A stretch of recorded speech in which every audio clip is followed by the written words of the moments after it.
من مسرور مسعود مصطفى بارزاني بخداي مزن سوين دخوم یەکێک لە بەڵێنەکانی کارنامەی کابینەی نۆیەم لە کاتی سوێند خواردنی سەرۆکی حکوومەتی ماوەبەسەرچووی هەرێم بە هاوڵاتیانیدا بنبەرکردنی گەندەڵی دارایی و کارگەڕی بوو. با ئێستا بپرسین بزانین چەندێکی ئەم بەڵێنەی جێبەجێ کراوە.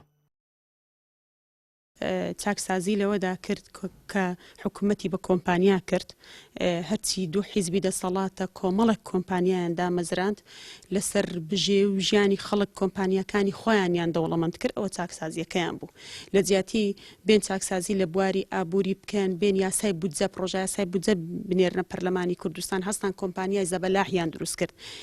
چەندین کۆمپانیا لە بواری نەوت کار دەکات لە هەرێمی کوردستان، هەمووی سەر بە حیزبەکانی دەسەڵاتن. چەندین کۆمپانیای گەورە و کۆمپانیای زەخم هەموو سەر بە حیزبی دەسەڵاتە. بەڵێ کابینەی نۆیەم چاکسازی کرد لە بواری ئابووری بە دروستکردنی زۆرترین کۆمپانیای حیزبی و مەسئولینی حیزبی.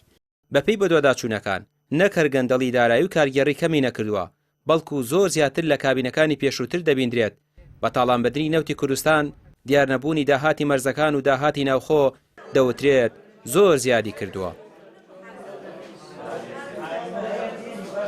لا کاتی تشکیلەی کابینەی نوێی حکوومەتی هەرێمی کوردستان مەسرور بەرزانی و کابینەی حکوومەتەکەی کۆمەڵێک بەڵێنی گەورە و قەبەیاندا لە چاکسازی کە ئەمە لەو کاتا مای دڵخۆشی بوو، بەڵام چاکسازی لە بواری گەندەڵی لە بواری دارایی داهاتی ناوخۆ تا ئێستا هیچ کام لەو چاکسازیانە بەڕاستی جێبەجێ نەکراون.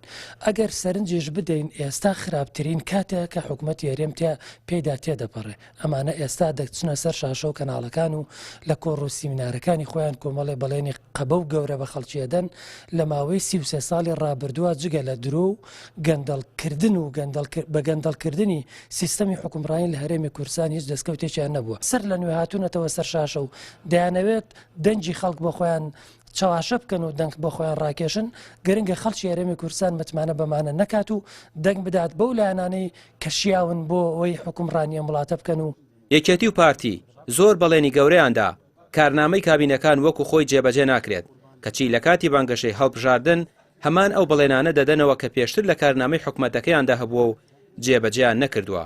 بەمەش متمانەی خەڵکیان بە تەواوەتی بۆ پرۆسی هەڵبژاردن لە دەستداوە.